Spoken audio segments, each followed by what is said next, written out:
मैं डॉक्टर केशुभाई देसाई, मैं मूलतः MBBS डॉक्टर हूँ। अभी मैं आनंद धाम आया हुआ हूँ।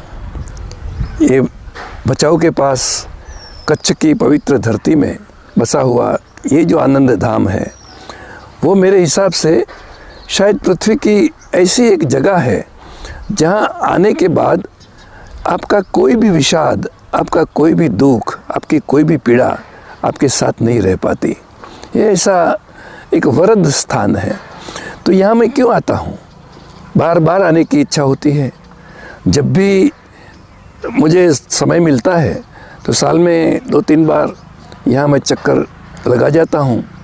8-10 दिन, 15 दिन रह जाता हूँ और जैसे पुनर्जन्म प्राप्त करके वापस चला जाता हूँ। मुझे वैसे तो कमर दर्द रहता था, प्रोस्टेट की बीमारी भी रहती थी। मैं चाहता तो कमर का ऑपरेशन भी करवा सकता था। मैं तो स्वयं एलोपैथिक डॉक्टर हूँ।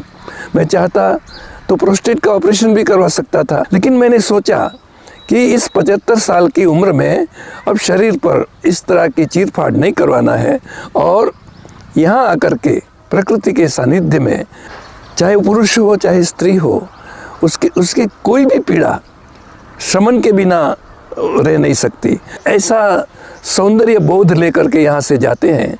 यहाँ का जो आहार है, सात्विक आहार, उसकी तो बात ही क्या करना।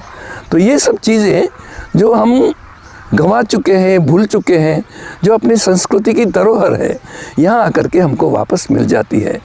मैं चाहूँगा कि आप लोग भी कभी आनंद धाम की मुलाकात कीजिए। आनंद धाम में आने के बाद आप जब वापस लौटेंगे तो बिल्कुल बदले बदले हुए महसूस होंगे। शायद आपकी उम्र में से 10-20 साल आप कम हो जाएंगे और आप ऐसा लगेंगे जैसे मैं अभी लग रहा हूँ कि 75 साल का तो लगता ही नहीं। लोग कहते हैं कि आप तो हार्डली 55 साल के लगते हो। तो ये आनंद धाम की कमाल है। Thank you very much. आपको फिर से यहाँ आनंद धाम आने का निमंत्रण देता हूँ।